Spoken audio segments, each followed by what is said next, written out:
ذمہ داری سے بات کر رہا ہوں، جب تک یہاں بیٹھے اللہ کا ذکر کرتے رہو گے تمہارا ذکر آسمانوں پر ہوتا رہے گا۔ اللہ اکبر۔ مجھے نہیں پتا جن کے درمیان بیٹھ کے کر رہے ہو ان کی نیتیں کیسی، ان کے اعمال کیسے، ان کے کردار کیسے، اللہ کرے سب کے اچھے ہوں، میرے سے زیادہ اچھے ہو، لیکن میرے عزیزوں اس وقت میں اللہ کا ذکر یہاں کر رہا ہوں، آپ کا میرا ذکر انشاءاللہ میرے نبی کی بات سچی آسمانوں پہ کیا جا رہا ہے، فرشتوں کی مجلس میں کیا جا رہا ہے۔ اپنا کردار دیکھو، اپنی ذات دیکھو، اپنا ماحول دیکھو میرے عزیزوں، اپنی سوچ دیکھو، اپنی خواہشات دیکھو، کیا منہ کیا مسور کی دال، کیا میں کیا میری اوقات، لیکن یہاں بیٹھا میں ہوں، ذکر آسمانوں پہ ہو رہا ہے۔ اللہ کی قسم اس سے بڑی نبی کی رحمت یہ نہیں تو اور کیا ہوگی۔ میرا نبی کا دنیا میں آنا بھی رحمت، میرے نبی کا پیغام سنانا بھی رحمت، یتیموں کے سر پہ ہاتھ رکھنا بھی رحمت،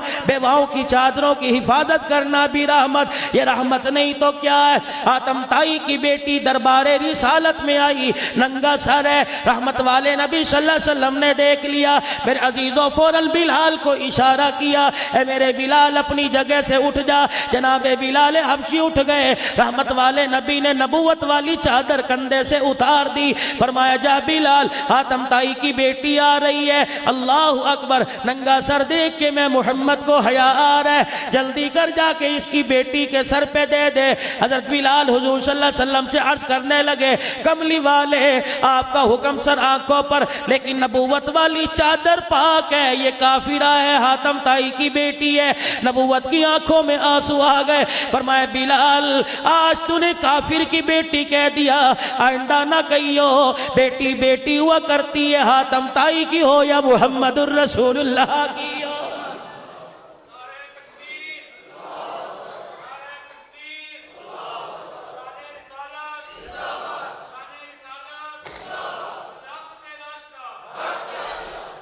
آج میرے عزیزو ذرا چکوال والوں میں تمہارے سے عرض کر کے جاؤں گا، پہلی آپ کی میری ملاقات ہے، وہاں تو میرا نبی حاتم طائی کی بیٹی کے سر پہ چادر رکھ رہا ہے، لیکن میرے عزیزوں میں کیا کہوں اس غیرت مند جوان کو جس کی غیرت ملک کے لیے تو جاگتی ہے، جس کی غیرت میرے عزیزوں دوسروں کے لیے تو جاگتی ہے، یار کی یاری کے لیے جاگتی ہے، اپنی ذات کے لیے غیرت نہیں جاگتی، اللہ کی وحدانیت نبی کی رسالت کے لیے غیرت نہیں جاگتی۔ ابھی شادی بیاہ کا موقع آئے گا، یقین جانو بڑے بڑے سفید داڑھیوں والے کہیں گے میں مجبور ہوں، میرے بچوں کا شوق ہے، شادی ایک بار ہوتی ہے، بار بار نہیں ہوتی۔ اللہ اکبر۔ بلال تجھے کیا پتا،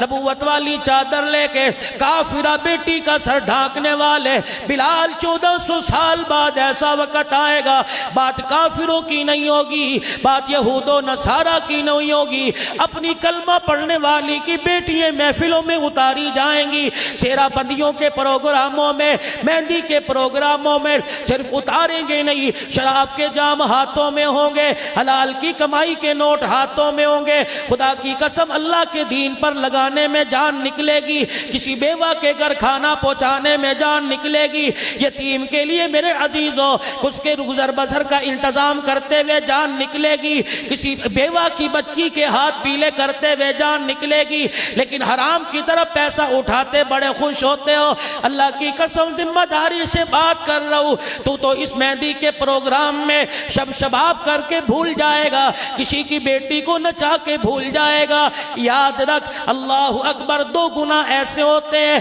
جن کی سزا دنیا کے اندر مل جاتی ہے، کسی پر بہتان لگانا، اللہ فرماتے اس وقت تک موت نہیں دوں گا جب تک تجھے دنیا میں بہتان کی سزا نہ دے دوں، اور دوسری بات میرے عزیزوں جب ظالم ظلم کرتا ہے اس وقت تک موت نہیں آتی جب ظلم کا مزہ دنیا میں نہیں چکھ لیتا ہے۔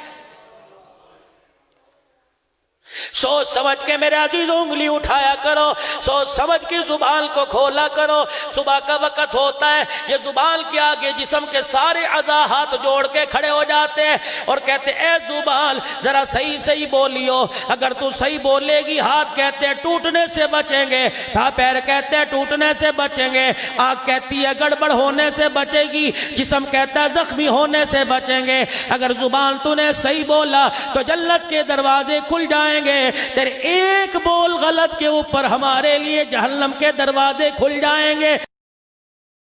يا من عصيت الله يوما غافلا فنسيت أن الله قد أعطاك نعم عليك كثير.